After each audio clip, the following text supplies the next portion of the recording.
I remember when I first said that they would be a great couple, and so many people was going against me because they love May so much because of her goth aesthetic. Even though May showed over and over again how much of a horrible partner she was. And so many people was like, "Oh, you wouldn't know how Jen would be.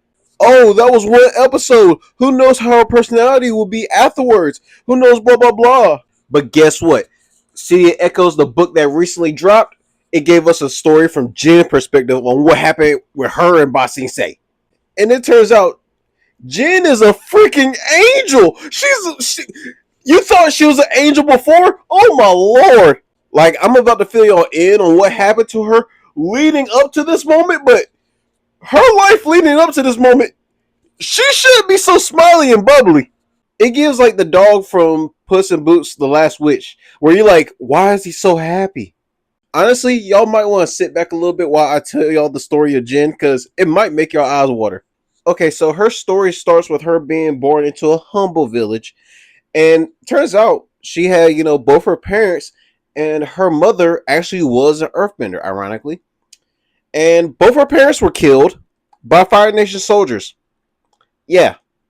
So that left her to in the care of her grandfather. But peep this, Jen was very intelligent. So, I mean, when I mean intelligent, I mean like she was about to go to school for, a literature. And so her and her grandfather went to Ba Sing Se as refugees so she could, attend school and, get a literature scholarship. Because her grandfather wanted that life for her and wanted her to achieve everything she was capable of because she was a great and intelligent girl. Just for the journey on the way to Ba Sing Se, leading to the grandfather sustaining head and leg injuries. And I mean severe injuries. And you're probably wondering, how did the grandfather sustain, severe head and leg injuries? Turns out it was due to her grandfather saving other groups of travelers on the way. So not only is Jin the angel, but her grandfather is too. So once they made it to Ba Sing Se, Jin decided to, try to get a job so she could earn money to also get the medicine to take care of her grandfather while also attending school. So as some time go by where she picks up a job at a bakery. Yeah, Jin is a baker. Could you imagine the cute moments that could have been where Zuko could have forgot his birthday and Jin just brings him a cake? Oh my god. But back to the story. Jin will go on these deliveries for this bakery. And you can pretty much guess where one of her stops was. The tea shop that Zuko and Iroh was working at. But that's not where Zuko come in yet. So Jin will go on these deliveries for this bakery, right?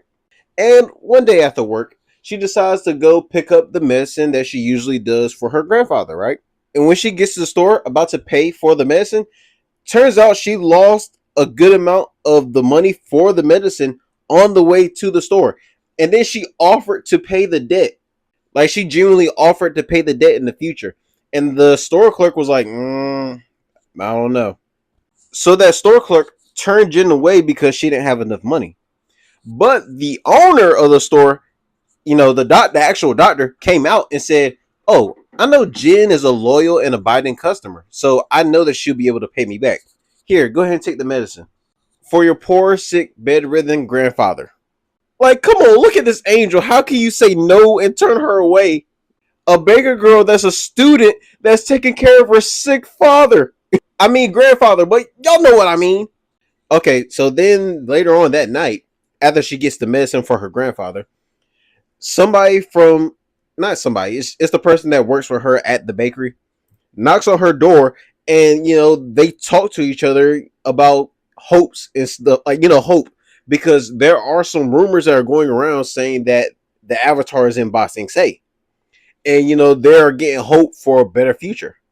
Okay, so as some days go by, Jin is walking at night, and guess what she sees? You must be getting tired of using those swords. Why don't you go ahead and firebend at? Yes, Jin was in the crowd watching Jet and Zuko fight each other. Yeah, so she saw all this go down, which we know concluded to, Jet getting arrested and Zuko going back to the tea shop and all that, blah, blah, blah. So she had her eyes on Lee slash Zuko for a while now, longer than y'all probably thought, from the deliveries and the Jet fight. So you remember that friend that I told you about that Jin was talking to about, hopes and dreams, and where did she discover that, the avatar presence in Ba Sing Se? Yeah, her friend, her father was the owner of the bakery. Yeah, they lost the bakery. The father gambled it away, causing the family, including the worker, Jin, to be in debt. Well, Jin wasn't in debt, her friend was, but Jin was loyal to a fault. She was loyal to a fault to her friend and the family because all they done for her and her grandfather as soon as they got to Ba Sing Se and helping her out while she's attending school, mind you. So because that family's in debt and Jin is an angel to help them out, in order to pay off the debt, they end up having ties and connection with a criminal organization called the Silver Fangs, which honestly is an absolutely hard name, causing Jin to have ties and connections to the black market in a criminal organization, which is a lot. So, at this point in time, Jin is dealing with the thoughts of her grandfather who is suffering from, pain from his head to his legs and having to constantly need medicine, along with attending school, along with being tied and having connections with a criminal organization while people are on edge 24/7 in Ba Sing Se because of the Avatar's presence. And all the political stuff that's going on in Ba Sing Se, along with threats of a revolution. So all this stuff is going on. And then later, she frequently started attending a tea shop. Y'all know the one. And that's where she met Lee, aka Zuko. And she wanted to make the first move in regards to, asking on a date. And as you know, and I know, we both know how that went. And remember, Jin had her eyes on Zuko between the deliveries and the jet fight. So now that you're filled in on everything that Jin is going through before said date with Zuko, so how did these scenes look to you now? Hey, well, look at you. You look so cute. What did you do? Wait, let me guess. You juggled. The firelight fountain. The lamps make the water sparkle and reflect in the pool in the most beautiful way. I can't believe it. They aren't lit. This is all I got.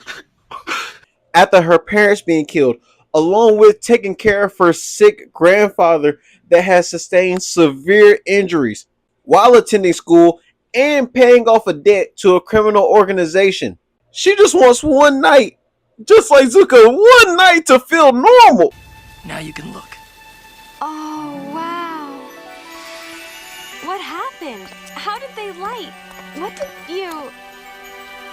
And so the people that was riding so hard for May, saying all of that dirt and garbage about Jin, saying like, oh, we don't know how she is after one episode. We don't know how her character truly is. She was a freaking angel day one. How can you look at a character that says this? Let me guess. You juggled. Yes, I juggled. And look with a straight face and say, yep, that was probably evil their whole life. Meanwhile, this quote-unquote goth baddie that everybody loves so much needed the delusional, crazy, psychopathic sister to come in and say, really? This nigga? And you thought May was a better fit for Zuko than freaking Jin, this sweet angel from above. May, mind you, the same chick that got with the dude that's a part of a secret organization that tried to assassinate Zuko multiple goddamn... God dang it, bro, man. Okay, I'm calm. Let's go ahead and continue back on the date night and whatever. I brought you something. It's a coupon for a free cup of tea. And now that we know her story and the stuff that she's going through, that deal for a free cup of tea hits different because she's in debt. She is struggling. Jesus Lord. But all she can think about is just being happy and being in the moment with Zuko. Just because she see him for him. She don't care if he's a firebender. She don't care about none of that. She just cares about being in that moment with him. Now it's your turn to close your eyes.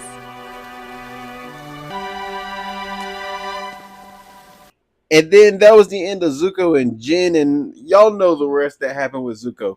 Then later on, when it came time to free Ba Sing Se, Jin helped to fight to free Ba Sing Se from the Fire Nation. Y'all see why she's a freaking angel? But nah, people ride hard for the depressed golf chick that treats Zuko like shit. Okay, so I made a playlist on my channel for Jin's, character bio. It's right there. It's called Jin the Angel.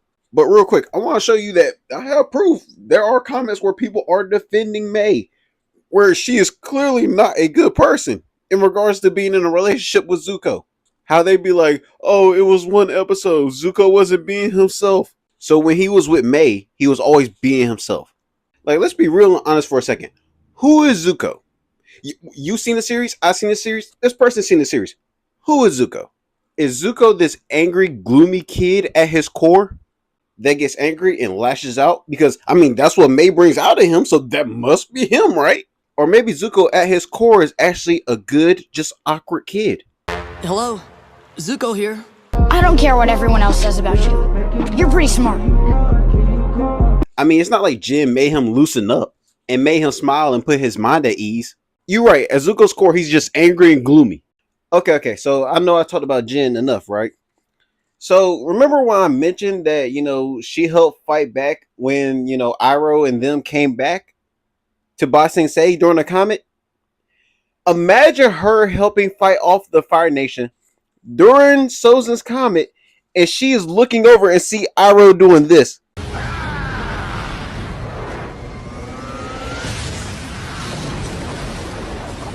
Mind you, she's been to that tea shop hundreds of times and seen Iroh and Zuko. So she's like, so that pretty much guarantees you in her head that she knew that Zuko was a firebender. She already knew, kind of, because, he lit the candles and stuff. Lanterns, they were lanterns. But honestly, imagine seeing this, literally all this from, Jin's perspective. You're just like, what am I looking at? Especially the most impenetrable wall being blown up by the kooky tea-loving guy. Hello, Zuko here. And if you like that video, make sure you like, comment, and subscribe. And also let me know what you think the next video should be based off of. Because like I say at the end of all my videos, I read every comment and I make sure that y'all are heard. Because I'm trying to get to 50K by the end of the year, I would love to have your support and hear more about your ideas. I hope you're able to apply these words in your everyday life. And Lily, thanks for watching. Oh, and a reminder, drink water. Perfection and power are overrated. I think you are very wise to choose happiness and love.